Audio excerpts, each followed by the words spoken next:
अल्हम्दुलिल्लाह वस्सलातु वस्सलामु अला रसूलिल्लाह। कम रेट पर पेट्रोल हासिल करने के लिए पेशगी रसीदें फ़रोख्त करना। सवाल किया गया है, हमने आम लोगों के लिए एक प्रोग्राम पेश किया है। उसकी तफसील कुछ यूँ है: 200 रियाल दें और 210 कीमत के पेट्रोल और अपनी गाड़ी मुफ्त सर्विस करवाने की रसीद हासिल करें। ये इल्म में रखें कि पेट्रोल की रसीदें हासिल करने के लिए पेशगी 200 रियाल देना होंगे। क्या ये पेशकश हलाल है या हराम? अल-जवाब बिअौनिल्लाहि सुब्हानहु व तआला।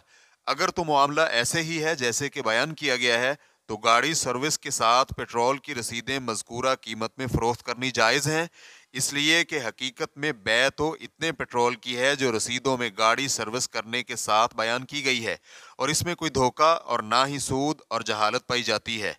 वल्लाहु तआला अअलम। रेफरेंस के लिए देखिए फतावल लजनत दाइमती लिल बहूसिल इल्मिय्यति वल इफ्ता, जिल्द नंबर 34 सफ़ा नंबर 13। इस्लाम QA रिकॉर्डिंग्स मुअस्ससतुश शेख मोहम्मद सालेह अल मुनज्जिद अल ममलकतुल अरबिय्यतुस सऊदिय्या, फतवा नंबर 3223। वस्सलामु अलैकुम व रहमतुल्लाहि व बरकातुहू।